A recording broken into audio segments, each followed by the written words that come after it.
সম্মানিত দর্শক, আসসালামু আলাইকুম। আমি সুমি বলছি ফাতেমার গল্প। ফাতেমার গল্পে তার বাবা ঈদের দিনে কেন তার গলায় পাড়া দিয়ে দাঁড়িয়েছিল সেই কাহিনী। ফাতেমার বাবাকে অনেক ভালোবাসে।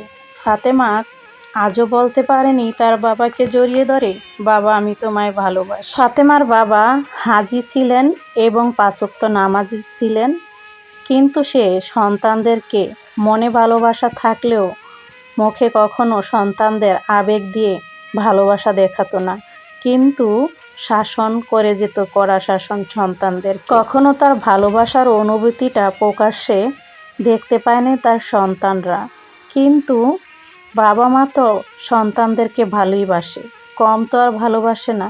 প্রকাশ না করলেও তার সন্তানরা ঠিকই বোঝে তার সন্তানদেরকে সে যে ভালোবাসত। ফিরে যাচ্ছি ফাতেমাদের সেই ছেলেবেলার কথায়। কিছুটা আবেগবশত ফাতেমা জানিয়েছে এই কথাগুলো বলতে।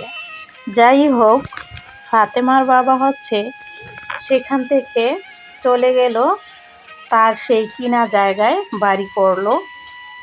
তো সেই জায়গায় সম্ভবত ৩-৪ বছর ছিল।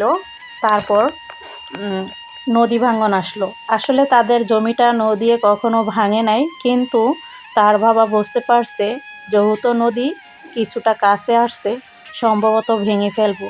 এত কষ্টের টাকা জমিয়ে জমি কিনেছি, যদি ভেঙে ফেলে তাহলে তো আমার টাকাই ঝলে যাবে। এই ভয়েতে সেই জমি বিক্রি করে চলে আসে সেই তার বাবার বাড়ির এলাকায়, মানে তার দাদার এলাকায়। এখন সেই যে জমিগুলো ভেঙে গেছিল তার দাদার, তো সেইখানে তারা আবারও ফেরত আসে আর নতুন করে সেই চরে যেখানে নদী ভাঙে, তারপর আবার নতুন করে সেই জমিতে ভারীঘর করা যায়, সেটাকে আর আগের দিনের মতো পুরানো বাড়ি বলা যায় না, সেটাকে চরের বাড়ি বললেই চলে। তো সেইখানে তারা ফেরত এসে নতুন করে ঘর দুয়ার তোলে, সবাই মিলে একসাথে থাকা শুরু করে তার চাচা এবং তার বংশধররা। এরপর তার দাদাও দূরে ছিল, ওই যে অন্য জায়গায় চলে গেছিল, তারাও একই জায়গায় চলে আসে। তাদের বংশধর এবং আত্মীয় স্বজন মিলে একটা গ্রাম হয়েছে, সেটার নাম হয়েছে জমিদার গ্রাম। সেখানে তারা বসবাস করা শুরু করে দিল। আর তাদের পড়াশোনার জীবন কাহিনী শুনুন। ওই যে এত জায়গায় নড়াচড়ার কারণে তেমন একটা পড়াশোনা হচ্ছিল না, সেইখানেও ভালো পড়াশোনার ব্যবস্থা ছিল না। খুবই দূরে একটি স্কুল ছিল, সেখানে ঠিকমতো ক্লাস হতো না। আর একই রুমের ভিতরে, মানে একটা স্কুল ছিল অনেক দূর, সেটাতে ছোট বড় সবাইকে মিলিয়ে একজন স্যার ক্লাস নিত, হাগে গিয়ে যেটাকে বলে খিচুড়ি। শিক্ষা প্রতিষ্ঠান ভালো ছিল না, আর তারা অনেক গায়ে গৃহস্থী করা শুরু করে দিল। তাদের ছিল সংসারে অনেক গৃহস্থী কাজকাম, গরু পালা, ছাগল পালা, হাঁস পালা, মুরগি পালা, লতা পাতা হুইরা তারা হয়েছে বুইরা, সেরকমই কথাটা। যাই হোক, অনেক কাজ ছিল, তো সেই কাজগুলো তারা নিজেরাই করে নিত, কারণ সেখানে কাজের লোকের কোনো, আসলে যারা চাষাবাদ করে তাদের নিজেদেরই অনেক পরিশ্রম করতে হয়, অনেক খাটাখাটনি খাটতে হয়, পায়ের ঘাম মাথায় ফেলে ফসল উৎপাদন করতে হয়।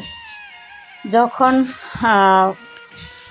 ক্ষেত খোলা নিড়ানোর সময় আসতো, তখন অন্য দেশ থেকে বদলি বলে, সেগুলোকে বদলি কামলা এসে ক্ষেত নিড়িয়ে দিয়ে যেত, আর ফসলের সময় এসে ফসলগুলো তুলে দিয়ে যেত।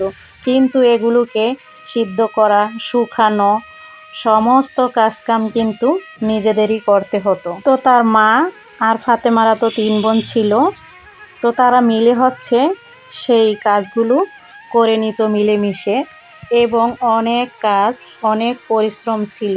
এইদিকে পড়াশোনা একদিন গেলে 3 দিন থাকতো স্কুল বন্ধ।